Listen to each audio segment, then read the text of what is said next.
Hi friends, எல்லாருக்கும் வணக்கம். கதைவழி பயணம் என்னோடய சேனலை இது வரைக்கும் சப்ஸ்கிரைப் பண்ணாமல் இருந்தீங்கன்னா சப்ஸ்கிரைப் பண்ணி சப்போர்ட் பண்ணுங்கள். என்னோடய வீடியோஸை லைக் பண்ணி ஷேர் பண்ணுங்கள். தீரா பசி அடுத்த பாகம் கேட்டுடலாமா? பாகம் 11. ஆதித்யாவால் தன்னுடைய வீட்டில் இருப்பு கொள்ளவில்லை. எப்படியாவது சென்று நிலாவை சந்தித்தே ஆக வேண்டும். அங்கு ஏதோ விபரீதம் நடந்துள்ளதாக அவனுக்குள் தோன்றவே ஆதித்யா தன் காரை கிளப்பிக் கொண்டு வந்து நிலாவின் வீட்டு வாசலில் வேகமாய் நிறுத்தினான். அவசரமாய் இறங்கிச் சென்று கதவை தட்டினான். பதில் இல்லை. ஜன்னல்கள் சாப்பப்பட்டிருந்தன. ஒருவிதமான நிசப்தம் அந்த வீட்டைச் சூழ்ந்திருந்தது. அக்கம் பக்கத்தில் விசாரித்தபோது, தம்பி, ஏதோ பெரிய பிரச்சனை போல. இப்பதான் ஒரு டாக்ஸி வந்துச்சு. எல்லாரும் அவசர அவசரமா ஏறி கிளம்பிட்டாங்க. எங்க போனாங்கன்னு யாருக்கும் சொல்லல என்ற பதில் மட்டுமே கிடைத்தது. ஆதித்யாவின் நெஞ்சு படபடத்தது. எங்க போயிருப்பா? காலையில் பேசும்போது கூட ஏதோ சொல்ல வந்தாளே. அவன் கண்கள் கலங்கின. உடனே தன் நண்பன் ஜெய்க்கு ஃபோன் செய்தான். ஜெய், நிலா வீட்ல யாரும் இல்லடா. எல்லாரும் கிளம்பி போயிட்டாங்கன்னு சொல்றாங்க. உனக்கு ஏதாவது தெரியுமா? நீதானே அவளை என் வீட்டு வேலைக்கு அனுப்பி வச்ச. ஜெய் அதிர்ச்சி அடைந்தான். என்னடா சொல்ற? எனக்கு தெரியாதே. நான் ஒரு புரோக்கர் மூலமா தான் அவளை வேலைக்கு அனுப்பினேன். இப்ப எங்க இருக்க? டென்ஷன் ஆகாத, நான் வர்றேன். நீ வீட்டுக்கு கிளம்பு என்றான். ஆனால் ஆதித்யா உறுதியாக இருந்தான். நிலாவை பார்க்காம அவளை கூட்டிக்கிட்டு வராம நான் என் வீட்டுக்கு போக. சிறிது நேரத்தில் ஜெய் அங்கு வந்தான். அவன் வரும் வழியிலேயே சில தகவல்களை திரட்டி வந்திருந்தான். ஆதித்யா, இவங்க அப்பாவுக்கு இங்கே மில்லுல வேலை இருந்ததுனாலதான் இவங்க மட்டும் இங்க தங்கியிருக்காங்க.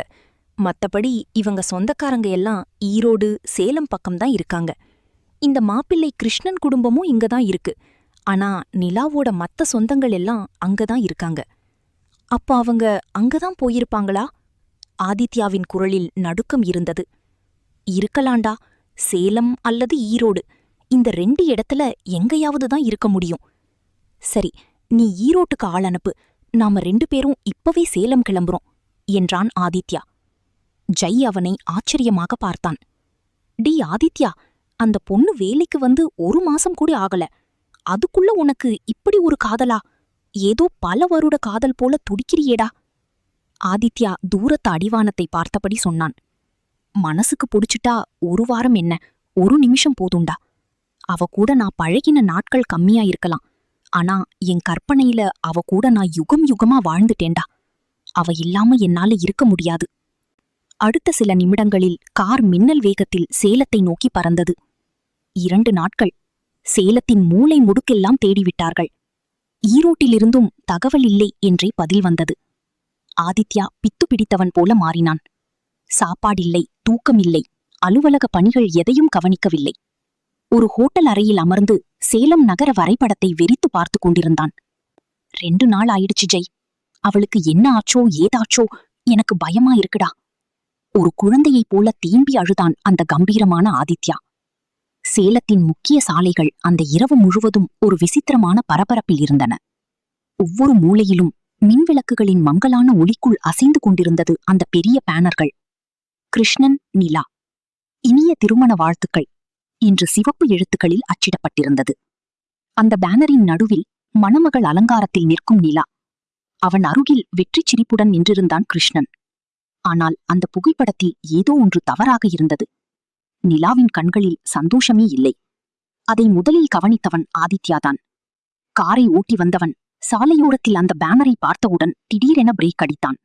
அவன் பார்வை அந்த புகைப்படத்தின் மீது உறைந்து போனது. இல்ல, இது முடியாது.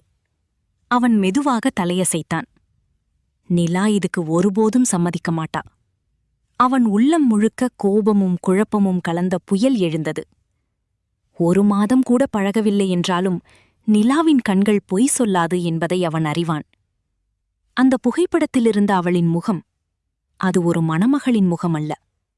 அது உதவி கேட்டு அலறும் ஒரு பெண்ணின் முகம். அடுத்த அரை மணி நேரத்தில் ஆதித்யாவின் ஆட்கள் சேலம் முழுவதும் சல்லடை போட்டு தேட ஆரம்பித்தனர். இந்த பேனர் எங்க அச்சடிச்சது? யார் ஒட்ட சொன்னது? கல்யாணம் எங்கே நடந்தது? ஒவ்வொரு தகவலையும் பிடித்து பிடித்து ஆதித்யா தேடிக்கொண்டே போனான். இறுதியில் ஒரு முகவரி அவன் கைக்கு கிடைத்தது. சேலத்தின் வெளிப்புறத்திலிருந்த ஒரு பழைய வீடு. அந்த வீட்டின் முன் காரை நிறுத்தியவனின் கண்களில் கொதிக்கும் கோபம் மட்டும் இருந்தது. வாசலை பலமாக தள்ளி உள்ளே நுழைந்தான். அங்கே இருந்தவர்கள் எல்லாரும் திடுக்கிட்டனர். கிருஷ்ணன், நிலாவின் அப்பா, அம்மா, சில உறவினர்கள். ஆனால் நிலா மட்டும் அங்கே இல்லை. அதை கவனித்தவுடனே ஆதித்யாவின் கண்கள் சிவந்தன. நிலா எங்கே? அவன் குரல் அந்த வீட்டையே அதிர வைத்தது. கிருஷ்ணன் மெதுவாக எழுந்தான். அவன் உதட்டில் ஒரு குளிர்ந்த சிரிப்பு. நிலா இப்போ என்னோட பொண்டாட்டி என்றான் அவன் அலட்சியமாக. என் பொண்டாட்டிய பற்றி நீயே விசாரிக்கிற? முதல்ல இங்கிருந்து வெளியே போ. அந்த ஒரு வார்த்தை ஆதித்யாவின் கோபத்தை வெடிக்க வைத்தது. அவன் நேராக கிருஷ்ணனின் சட்டையை பிடித்தான். ஏய், ஊரை ஏமாத்துற மாதிரி என்னையும் ஏமாத்தலாம் நினைக்காத. நிலாவை பற்றி எனக்கு தெரியும். அவர் இந்த கல்யாணத்துக்கு ஒருபோதும் ஒத்துக்க மாட்டா. அந்த நேரத்தில் நிலாவின் அப்பா நடுங்கும் குரலில் பேச ஆரம்பித்தார். என்ன தம்பி தெரியும் உனக்கு? ஒரு மாசம் கூட பழகாத பொண்ண பற்றி உனக்கு என்ன தெரியும்? அவரின் கண்கள் கலங்கின. என் பொண்ண பற்றி எங்களுக்கு தான் தெரியும். அவர் பேச முடியாமல் நின்றார். அப்போது நிலாவின் அம்மா முன்னே வந்தார்.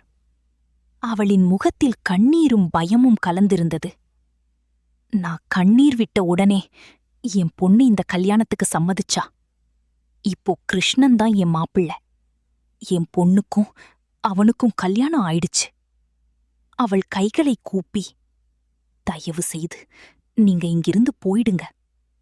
அந்த வார்த்தைகள் முடிந்ததும் வீடு முழுவதும் ஒரு கனமான அமைதி.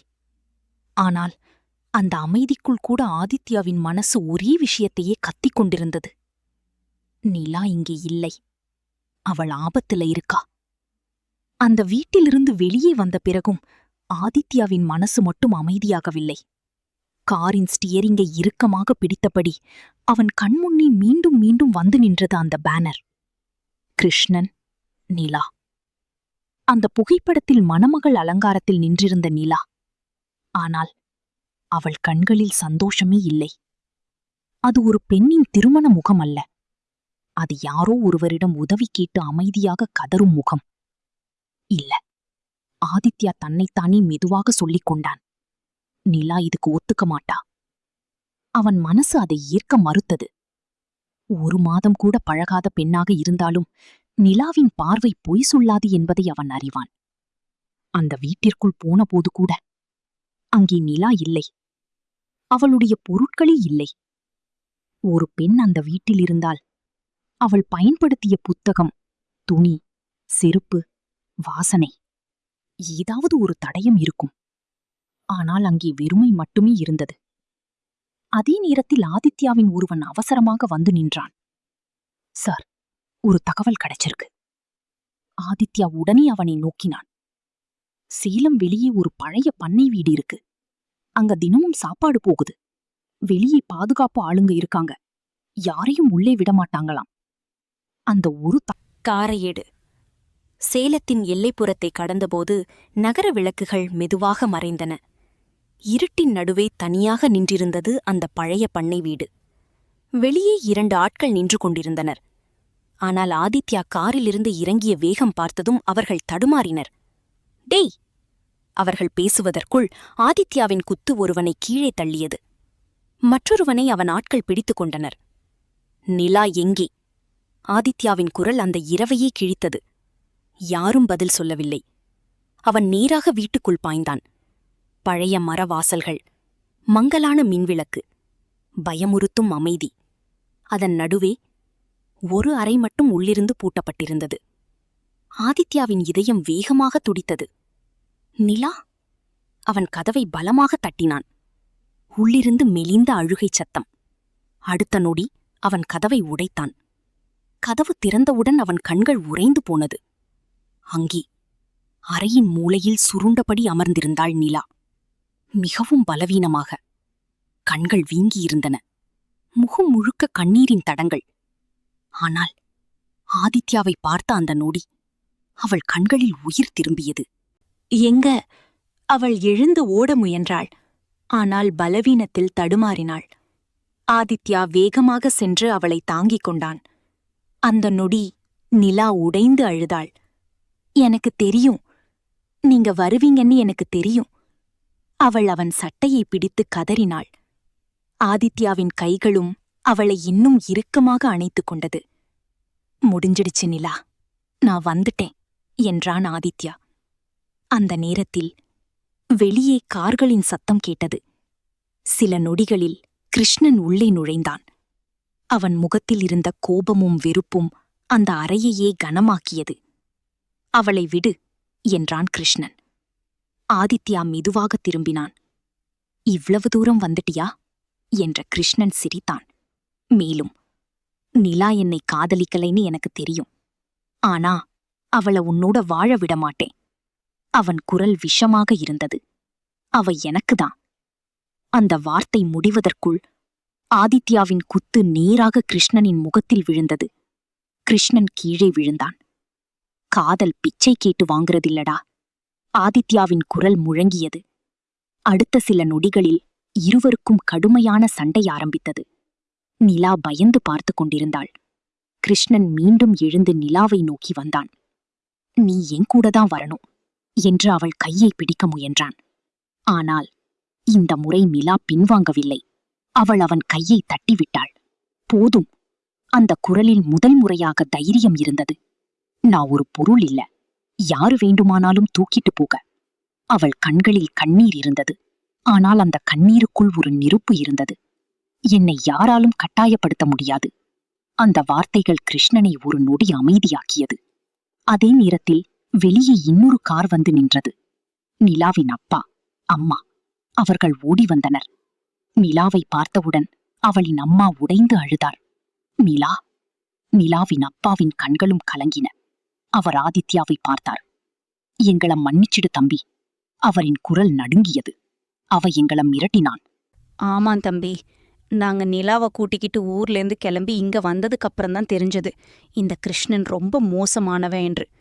நிலாவோட அவங்க அப்பாவும் ஆதித்யா தம்பிக்கு நம்ம பொண்ணை கல்யாணம் பண்ணி வச்சிருவோன்னு சொன்னாரு. அதை கேட்டுட்டு அவன் எங்களையும் மிரட்ட ஆரம்பிச்சிட்டான். நான் தானே நிலாவுக்கு பார்த்த மாப்பிள, இப்ப வந்தவனை நீங்க நிலாவுக்கு கட்டி வைப்பீங்களா? அது என்னால ஒரு நாளும் ஒத்துக்க முடியாது அப்படின்னு சொல்லி என் பொண்ணை கல்யாணம் பண்ணிக்கிற மாதிரி கல்யாண கோலத்துல போட்டோ எடுத்துக்கிட்டான். காரணம், அந்த ஆதித்யா நம்மள தேட ஆரம்பிச்சிட்டான். கண்டிப்பா இந்த பக்கம் வருவான். அவன் கண்ணுல இந்த பேனரெல்லாம் பட்டுச்சுன்னா அப்படியே திரும்ப போயிடுவான் என்றுதான் இந்த மாதிரி செஞ்சான் என்று அவர் கூறினார். மேலும், எனக்கு துரோகம் பண்ண நினைச்சிங்கன்னா குடும்பத்தையே பிரிச்சுடுவேன்னு சொன்னான்.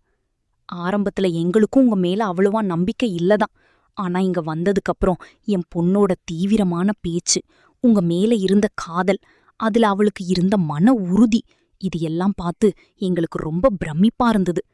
அதனாலதான் என்னோட வீட்டுக்காரரும் சரி, நிலாவுக்கு அந்த ஆதித்யா சாரையே திருமணம் முடிச்சிடலாம் என்று பேசிக் கொண்டிருந்தார். அத காதல கேட்டுட்டு அந்த கிருஷ்ணன் பொறுத்துக்க முடியாம தான் இதையெல்லாம் செஞ்சான். நிலாவின் அம்மா அழுதபடி சொன்னார். உங்கள விலக்கணும் என்பதற்காகத்தான் அந்த போலி கல்யாணம். ஆதித்யா அமைதியாக நின்றான். அந்த நேரத்தில் நிலா மெதுவாக அவன் அருகே வந்தாள். அவள் கண்களில் இன்னும் பயம் இருந்தது. என்னை இன்னும் ஏற்றுக்குவீங்களா? அந்த கேள்வி கேட்டவுடன் ஆதித்யாவின் பார்வை மென்மையானது. அவன் மெதுவாக அவன் கையை பிடித்தான்.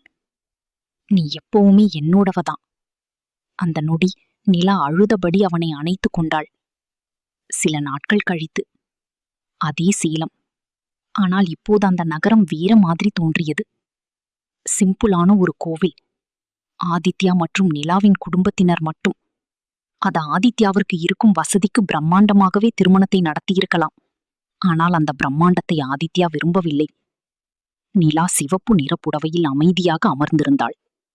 அவளின் கண்களில் இந்த முறை பயம் இல்லை, நிம்மதி மட்டும் இருந்தது. நிலாவின் அப்பா கண்ணீருடன் அவள் கையை ஆதித்யாவின் கையில் வைத்தார். ஆதித்யா தாலியை எடுத்தான். அந்த நொடி நிலாவின் கண்களில் கண்ணீர் வழிந்தது. தாலி அவள் கழுத்தில் விழுந்த அந்த நொடி அவளின் வாழ்க்கை முழுவதும் மாறியது. மாலை திருமணம் மிகவும் சிறப்பாக நடைபெற்றது. அந்த சிறிய கோவில் முழுவதும் நாதஸ்வர சத்தமும் மல்லிகைப்பூ வாசனையும் உறவினர்களின் சிரிப்பும் கலந்து ஒரு இனிய பரபரப்பில் இருந்தது. ஆதித்யா நிலாவின் கழுத்தில் தாலி கட்டிய அந்த நொடி நிலாவின் கண்களில் கண்ணீர் வழிந்தது. ஆனால் அது பயத்தின் கண்ணீர் இல்லை, நிம்மதியின் கண்ணீர். அவள் மெதுவாக தலை நிமிர்ந்து ஆதித்யாவை பார்த்தாள். அவன் கண்களில் இருந்த அந்த அமைதியான காதல் அவளின் உடைந்த மனதை மெதுவாக சரிசெய்து கொண்டிருந்தது. திருமணம் முடிந்ததும் வழக்கப்படி நிலாவை மாப்பிள்ளை வீட்டிற்கு அழைத்துச் சென்றனர். வீட்டின் வாசலில் பெரிய கோலம், வாசனை தரும் குங்குமப்பூ, ஆரத்தி எடுத்துக்கொண்டு நின்றிருந்த பெண்கள். நிலா மெதுவாக உள்ளே வந்தாள். அந்த வீடு அவளை அன்போடு வரவேற்றது. ஆதித்யாவின் அம்மா அவள் நெற்றியில் முத்தமிட்டு, "இனிமே இது உன் வீடுமா" என்று சொன்னபோது நிலாவின் கண்கள் மீண்டும் கலங்கின.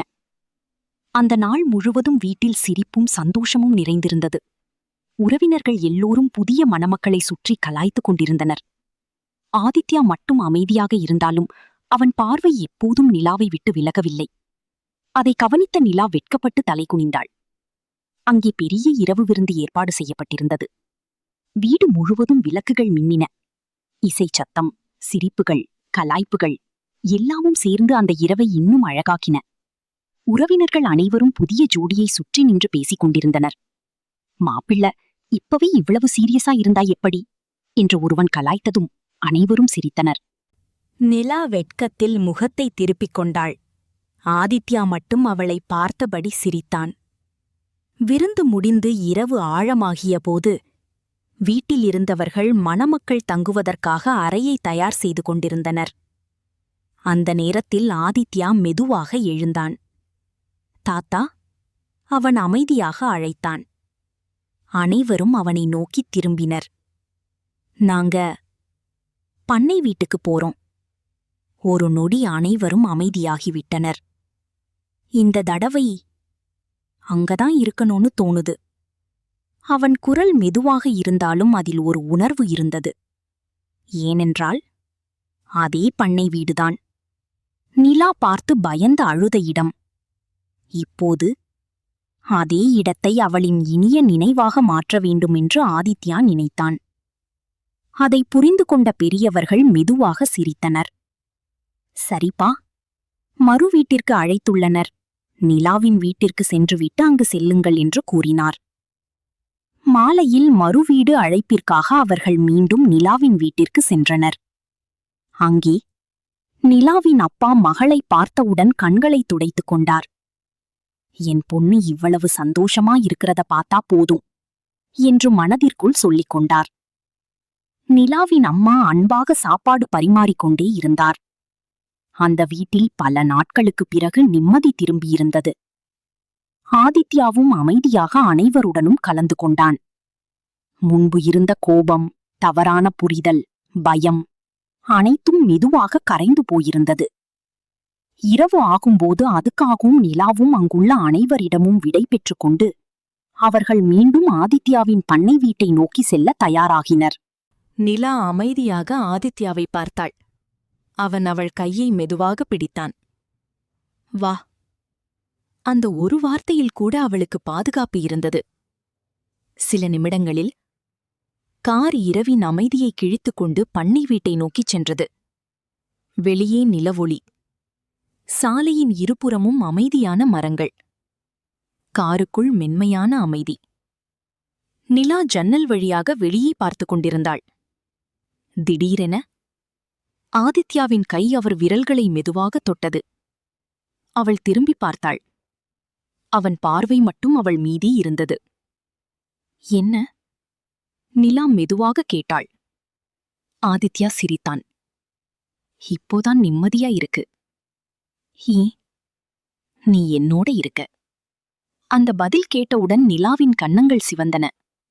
அவள் மெதுவாக அவன் தோளில் சாய்ந்து கொண்டாள். வெளியே நிலவ அமைதியாக அவர்களை பார்த்துக் கொண்டிருந்தது. அங்கு ஆதித்யாவின் நண்பன் ஜெய் அனைத்து ஏற்பாடுகளையும் செய்துவிட்டு அவனுக்காக வாசலிலேயே காத்துக் கொண்டிருந்தான். மறு வீட்டிற்காக உடன் வந்திருந்த ஒரு சில உறவினர்களும் அவர்களை பண்ணை வீட்டில் விட்டுவிட்டு கிளம்பிச் சென்றனர். அங்கிருந்த ஜெய், "மச்சி, எல்லாம் தயாராயிருக்கு. எல்லாத்தையும் பக்காவா ரெடி. நம்ம தோட்டத்துல இந்த வீட்ல வேலை செய்யற ஆண்களுக்கு எல்லாத்துக்கும் இரவு உணவு தடபுடலா விருந்தளிச்சாச்சு. எல்லாரும் கிளம்பியாச்சு, செக்யூரிட்டிய தவிர. உங்க தனிமைக்காக எல்லாம் பக்காவா இருக்குடா. ஹாப்பி மேரிட் லைஃப்" என்று கூறிவிட்டு ஜெய்யும் ஆதித்யாவை கட்டி அணைத்துக் கொண்டு அவனும் சென்று விட்டான். பண்ணை வீட்டின் அறை வாசலை திறந்தவுடன் குளிர்ந்த இரவு காற்று மெதுவாக அவர்களை வருடியது. அந்த இடம் பயத்துடன் வேலைக்கு வந்த நிரம்பிய இடம். ஆனால் இன்று அதே வீடு மெல்லிய விளக்கொளியிலும் மல்லிகைப்பூ வாசனையிலும் அமைதியான காதலிலும் நின்றது. வீட்டுக்குள் ஏற்கனவே வேலைக்காரர்கள் எல்லாம் ஏற்பாடுகளை செய்துவிட்டு கிளம்பியிருந்தனர். மங்கலான மஞ்சள் நிற விளக்குகள் மட்டும் எரிந்து கொண்டிருந்தன. வெளியே இருந்து காற்று அடிக்கும் சத்தமும் தொலைவில் இரவு பூச்சிகளின் மென்மையான ஓசையும் மட்டும் அந்த அமைதியை இன்னும் அழகாக்கின. நிலா மெதுவாக உள்ளே நடந்தாள். அவளின் காலில் இருந்த கொலுசின் சத்தம் அந்த வீட்டில் மெதுவாக எதிரொலித்தது. ஆதித்யா கதவை பூட்டிவிட்டு திரும்பினான். அந்த நொடி அவர்கள் இருவரும் மட்டும், வேறு யாருமில்லை. பல நாட்களாக ஓடிய பயம், பிரிவு, கண்ணீர், வலி அனைத்தையும் கடந்து இப்போது அவர்கள் ஒருவரின் அருகில் ஒருவர் நின்றிருந்தனர். நிலாவுக்கு திடீரென வெட்கமாக இருந்தது. அவள் பார்வையை கீழே தாழ்த்திக் கொண்டாள். அதை கவனித்த ஆதித்யாவின் உதட்டில் மென்மையான சிரிப்பு வந்தது. அவன் மெதுவாக அவள் அருகே வந்தான். இவ்வளவு அமைதியாயிருக்க? அவன் மெதுவாக கேட்டான். நிலா சிரிக்க முயன்றாள். என்ன பேசுறதுன்னே தெரியல. அவளின் குரல் மென்மையாக நடுங்கியது. ஆதித்யா சில நொடிகள் அவளை அமைதியாக பார்த்தான். அவனது பார்வையை எதிர்கொண்டவள் பேசத் தொடங்கினாள். ஏங்க, எல்லாரும் நாம 2 பேரும் 1 மாசம் கூட பழகல. அதுக்குள்ள காதலா? இது கண்டிப்பா காதலா இருக்காது அப்படின்னு சொல்றாங்களே. ஏன் சார், 1 மாசத்துல யாரும் காதலிச்சு கல்யாணம் பண்ணிக்க மாட்டாங்களா? இவ்வளவு வேகமா காதல் வருதோ அவ்வளவு வேகமாக போயிரும் அப்படின்னு ஏதேதோ சொன்னாங்களே என்று அவள் அவனை கேள்வியாக பார்க்க, அவனோ அவளிடம், அதுக்கென்ன இப்போ? அப்போ நீ நம்ம காதலையும் என்ன கல்யாணத்தையும் நம்பலையா என்றான். இல்ல, நான் நம்பறேங்க. ஆனா ஏன் மத்தவங்க நம்பல? 1 மாசம் குறுகிய காலமாக இருக்கிறதுனாலதான் அவங்க நம்பல. நம்ம இன்னும் கொஞ்ச நாள் காதலர்களாகவே இருந்திருக்கலாமோ என்றாள். இருந்திருக்கலாம். எனக்கும் ஆசைதான். எனக்கும் இது புது ஃபீல் தான். ஆனா உங்க வீட்ல எங்க விட்டாங்க? உன்னை தூக்கிட்டு போய் கல்யாணம் பண்ண பார்த்தாங்க. அப்புறம் நான் என்ன பண்ண முடியும் என்றான். அதாங்க, எங்க வீட்லயும் அவசரப்பட்டுட்டாங்க. என்னாலையும் எதுவும் செய்ய முடியல. நம்ம சூழ்நிலை அப்படி அமைஞ்சிருச்சு. அதனால நம்ம ஒரு 2 வருஷத்துக்கு காதலர்களா மட்டும் இருக்கலாமா என்றாள். காதலர்களா மட்டுமா?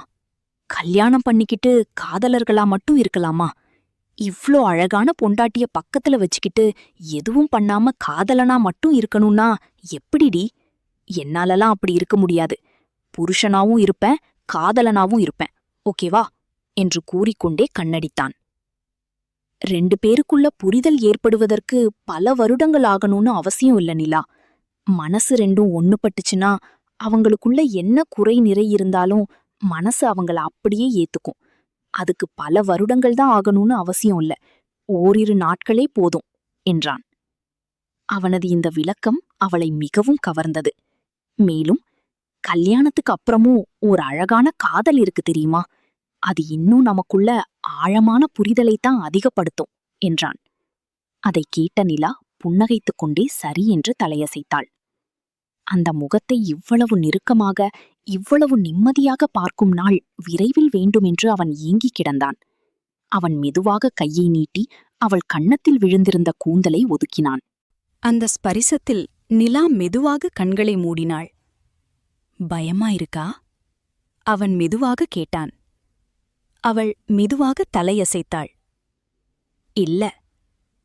பிறகு அவள் அவனை நேராக பார்த்தாள். உங்க கூட இருக்கும்போது எனக்கு பயமா இல்ல. அந்த ஒரு வார்த்தை ஆதித்யாவின் இதயத்தை அமைதியாக்கியது. அவன் மெதுவாக அவள் நெற்றியில் முத்தமிட்டான். நிலாவின் கண்கள் மெதுவாக கலங்கின. ஏன் அழற? அவன் பதறி கேட்டான். அவள் மெதுவாக சிரித்தாள். இந்த சந்தோஷம் எனக்கு கிடைக்கும்னு நினைக்கல. ஆதித்யா அவள் முகத்தை 2 கைகளாலும் தாங்கினான். இனிமே உன் வாழ்க்கையில கண்ணீர் வந்தாலும் அது சந்தோஷத்துக்காக மட்டும்தான் இருக்கணும். அந்த நொடி நிலா முழுவதுமாக உடைந்து அவனை அணைத்துக் கொண்டாள். ஆதித்யாவும் அவளை இறுக்கமாக அணைத்தான். அந்த அணைப்பில் காதல் இருந்தது, பாதுகாப்பு இருந்தது, நான் இருக்கேன் என்ற உறுதி இருந்தது. சில நிமிடங்கள் அவர்கள் அப்படியே அமைதியாக நின்றனர். வெளியே நிலவொளி ஜன்னல் வழியாக உள்ளே விழுந்து அவர்களை மெதுவாக வருடியது. பிறகு ஆதித்யா மெதுவாக அவளை விலக்கி பார்த்தான். ஒரு விஷயம் சொல்லட்டா?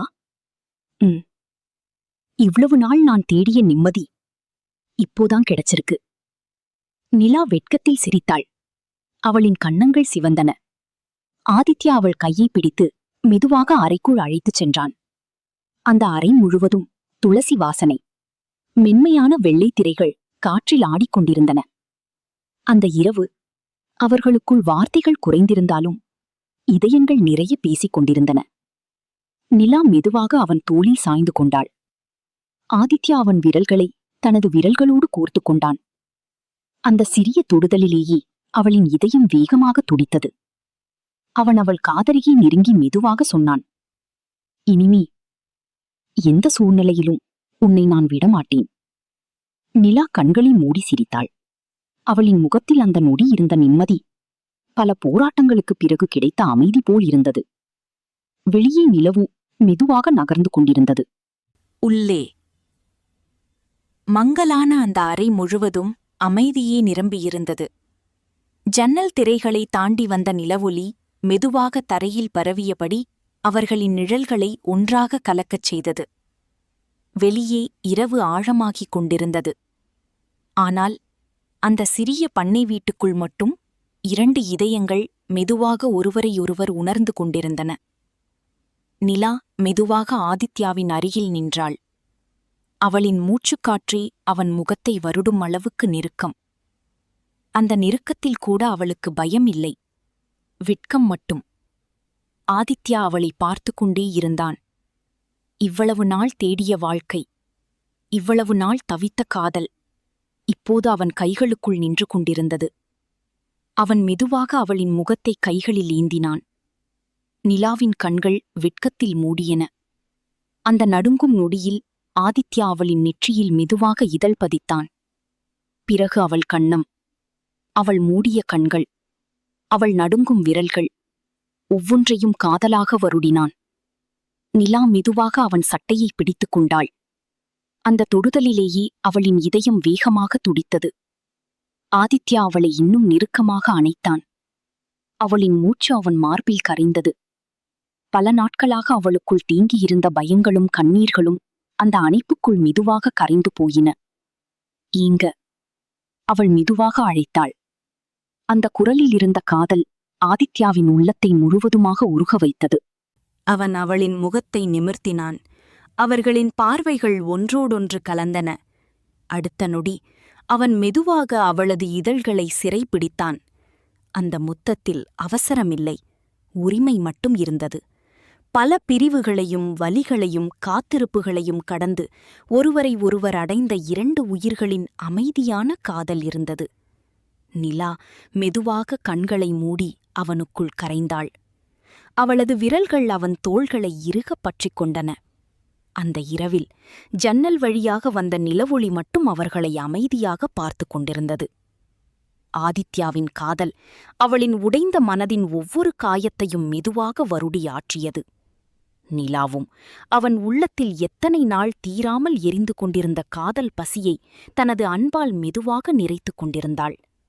அந்த இரவு அவர்களுக்கு வெறும் முதல் இரவு அல்ல, பல போராட்டங்களுக்குப் பிறகு கிடைத்த நிம்மதி, பல கண்ணீர்களுக்குப் பிறகு கிடைத்த சந்தோஷம், பல வலிகளுக்குப் பிறகு கிடைத்த முழுமையான காதல்.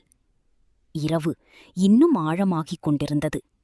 ஆனால் அந்த அறைக்குள் மட்டும் 2 உயிர்களும் ஒருவருக்கொருவர் முழுமையாக சொந்தமாகியிருந்தன. தீரா பசி. பசித்தது அவன் இதயம், அதை தீர்த்தது அவள் காதல். அந்த 2 இதயங்களும் முதல் முறையாக முழுமையாக சொந்தமாகிக் கொண்டிருந்தன. அந்த இரவு நிலா ஆதித்யாவின் தீரா பசியை தீர்த்து கொண்டிருந்தாள்.